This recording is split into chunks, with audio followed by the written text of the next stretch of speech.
રાત્રિના 2:30 કે 3 નો સમય થયો હતો। એ વીજળીના કડાકા ભડાકા અને ધોધમાર વરસાદથી હું જાગી ગયો। વોટ્સઅપની અંદર જરાક ડોક્યું કર્યું તો રાષ્ટ્રને વરેલા અને રાષ્ટ્રપ્રેમી એવા અમુક મારા મિત્ર એ સંદેશાનો ધોધ વરસાવી રહ્યા હતા। એમાં લખેલું હતું કે ઓપરેશન સિંદૂર આરંભ થઈ ચૂક્યું છે। સીમાડો સળગ્યો એવો તો રૂઢિપ્રયોગ કદાચ તમે ને મેં તો સાંભળ્યો હશે, પણ શ્રીનગરની ઈ હોટલની બારીમાંથી એક વ્યક્તિએ ઉતારેલો જયારે વિડીયો મેં જોયું ને ત્યારે મને સમજાયું કે પીઓકેની ક્ષિતિજ રેખાની અંદર આ ભારતના સૈનિકો આગના ભડાકાઓથી ઉગ્ર સ્વરૂપ ધારણ કરી રહ્યા હતા।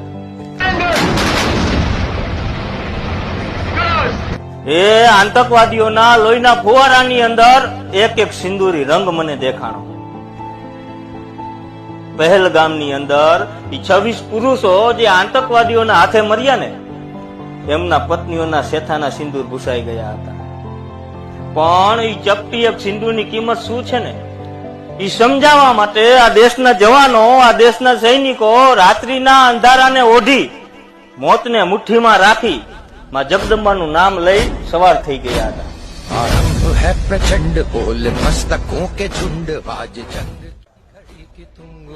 મારા ભારત દેશના તમામ સૈનિકોને પરમ કૃપાળુ પરમેશ્વર ઈશ્વરને એ જ પ્રાર્થના કરું કે અમારા જવાનોના દરેક હાથમાં હનુમાન જતીનું બળ આપે।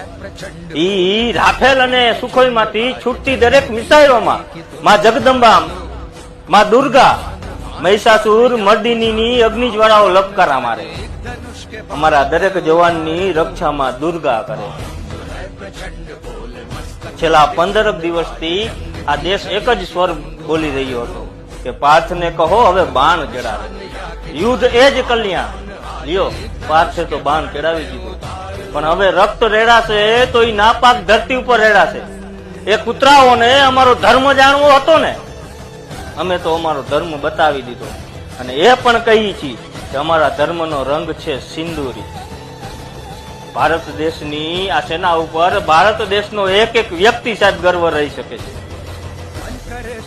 ખરેખર એ જવાનોને ઓપરેશન સિંદૂરની ખૂબ ખૂબ બધાઈ। જય હિન્દ, જય ભારત। प्राण दे जो मन करे सो प्राण ले वही तो एक सर्वशक्ति।